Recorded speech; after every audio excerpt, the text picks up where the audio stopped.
संत शिरोमणी रूपलाल महाराज यांची पैदलवारी अंजनगाव येथून 24 तारखेला निघाली.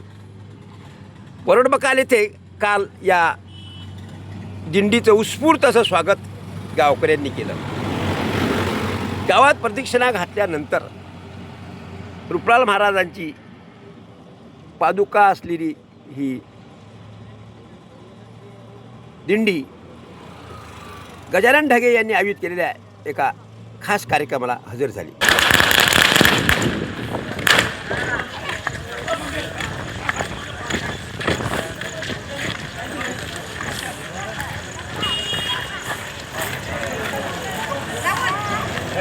चला चला चला पुढे चला पुढे.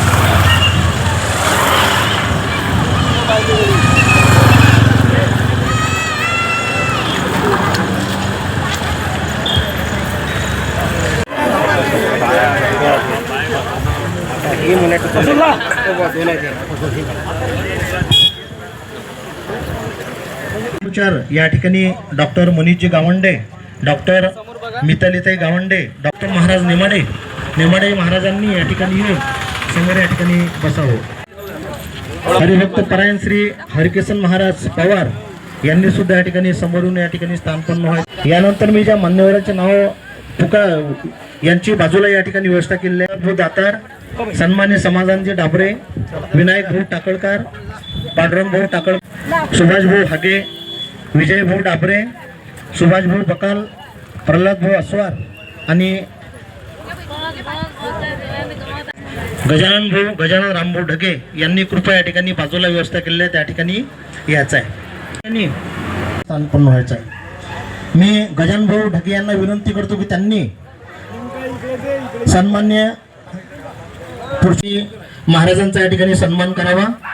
यानंतर परत गजानन भाऊ ढगे यांना विनंती करतो की गजानन महाराज दहिकर महाराज या दहिकर महाराजांचा सुद्धा या ठिकाणी शाल आणि पुष्पगुच्छ देऊन या ठिकाणी त्यांचा सुद्धा सन्मान करावा. यानंतर सन्मान्य महादेवरावजी हगे महाराज मंदिराचे विश्वस्त सन्मान्य सुभाषभाऊ बकाल यांचं सुद्धा या ठिकाणी लेखणीतून स्वरबद्ध झालेल्या अभंग मला तुझ्या भजनाचा लागला लळा हे विठ्ठलाचे अभंग त्यांनी या ठिकाणी आपल्या लेखणीतून लिहिलेले आहेत. याशिवाय अनेक प्रकारच्या गझला सुद्धा त्यांनी या ठिकाणी लिहिलेल्या स्वरबद्ध झालेल्या आहेत आणि युट्यूबला त्यांच्या या ठिकाणी GT म्युझिक म्हणून आहे त्या म्युझिकला त्यांनी त्या ठिकाणी सादर केलेलं आहे. मी सन्मान्य पुरुषोत्तम महाराज, सन्मान्य दहिकर महाराज, यानंतर सन्मान्य महादेवरावजी हागे या मान्यवरांनी स्वरबद्ध झालेल्या भक्तिगीतांचा या ठिकाणी लोकार्पण त्या ठिकाणी करावं अशी मी यांना विनंती करतो.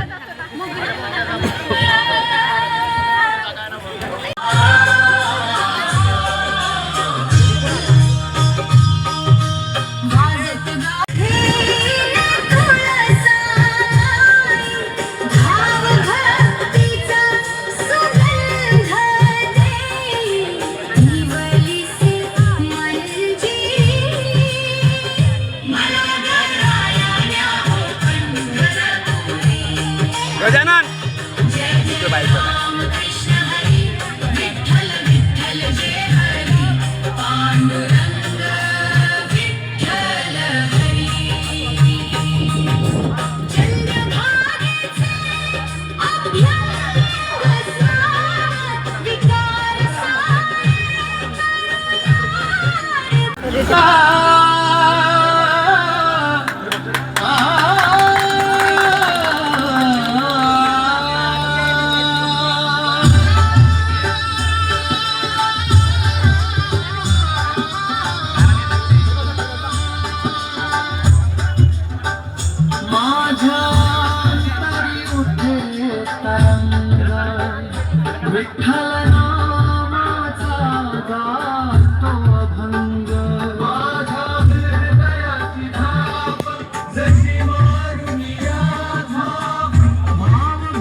गाव ते पंढरपूर पायी वारी आहे दादा. आणि जगामध्ये सर्वात मोठं वारी असेल तर ती पायी वारी. पंढरीच्या का पंढरीचे वारकरी ते हे अधिकारी मोक्षाचे.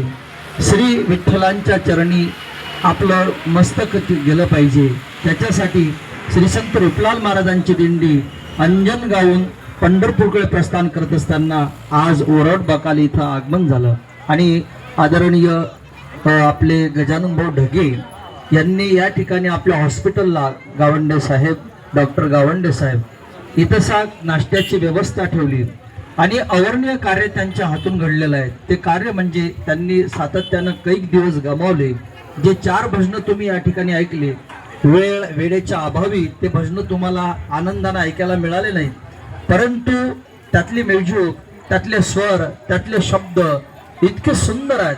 आणि पांडुरंगानं खाल्ले ज्या दिवशी खाल्ले त्या दिवशी सावतोबाच्या विहिरीला पाही लागलं, मलाही सदन झाला. आणि पंढरपूरचे विठोबा अरण्य गावला धावून आले. आज वरवट बकालची खूप मोठी श्रद्धा आहे दादा. रूपलाल महाराज मंदिर बांधलं गेलेलं आहे. अनेक विद्यार्थी या ठिकाणी घडले, शिवपुराण कथा होते. आणि त्यात आज दुग्धशंकरा योग म्हणजे ही भूमी सामान्य नाही आहे. श्री संत नागेश्वर बाबांचे पदस्पर्श झालेली भूमी आहे. एकलाऱ्याहूनही गाव आलेली दिंडी आलेली आहे. कोटेश्वर बाबा आणि पुन्हा नागेश्वर बाबा, शंकरगिरी बाबा या 3 संतांनी या भागाला खूप सुंदरपैकी सदन करून ठेवलेलं आहे. आणि आज गजानन बोडाग्यांच्या 4 भजनांचं वितरण या ठिकाणी बरोबर या गावी बाबाचं आगमन सर्व भक्तांनी बाबाच्या दिंडीचं स्वागत केलं आहे. दरवर्षी भावाने मोठ्या उत्साहानं साजरा होत असतो हा सोहळा. आणि यावर्षी अधिकही यामध्ये भर पडली. म्हणजे ढगेन यांनी या ठिकाणी हा सोहळा वितरण सोहळा, आपला हा प्रकाशन सोहळा, त्यांना म्हटलं लोकार्पण सोहळा म्हटलं वेळेच्या आत झाला पाहिजे कार्यक्रम. आणि कसं आहे, आज आमचा सामना आहे आतदेशी नदीशी. कोणत्या नदीशी? हां, त्याच्यामुळे 1 वर्ष पूर्व आमच्यासोबत दिंडी होती सोबत, जे आहेत सगळ्यांना माहीत आहे. बरोबर ना, आता पांडुरंगाला माहीत आहे. म्हणून मी त्यांना म्हटलं होतं की वेळेच्या आत झाला पाहिजे. कारण बाबांनी एकच आपल्याला सेवा शिकवली आहे. सेवा म्हणजे एक प्रसंग आता वेळ नाही या ठिकाणी सांगायला मला. रुपलाबाबांनी घर सोडल्यानंतर बळवंटामध्ये ज्यावेळेला बाबाची भेट झाली, रुपलाबाबांनी गाडगेबाबांना विचारलं, बाबा मी काय करायला पाहिजे? कारण त्यांनी घरदार सोडलं होतं, पत्नीची आज्ञा घेतली होती. आणि पत्नीची आज्ञा घेतल्यानंतर ग्रस्त्याला पत्नीची आज्ञा घेतल्याशिवाय संन्यास घेता येत नाही. हां, पण बाबाने एवढं मोठं संकट समोर आहे, काय करायचं? पत्नीला विचारलं तर पत्नी उत्तर काय देणार आहे? 4 महिन्याचा गर्भ पोटामध्ये आहे, काय उत्तर देणार आहे? आणि पत्नी काही एक शब्द बोलले नाही, बाबा निघून गेले. कोणतरी येऊन विचारलं, तुझे पती कुठे गेले?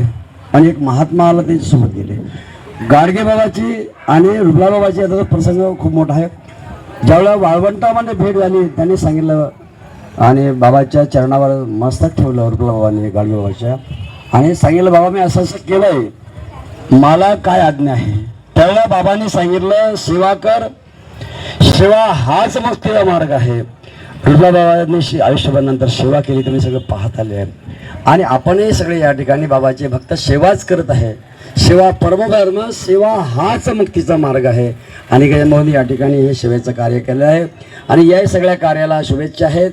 आणि आम्हाला पुढे जायचं असल्यामुळे आम्ही सगळ्यांना या ठिकाणी विनंती करतो की आम्हाला या ठिकाणी पुढे राहा. आणि सगळ्यांनी आता साक्षीदार न्यूजसाठी प्रल्हाद दातार, वरवड बकाल, संग्रामपूर.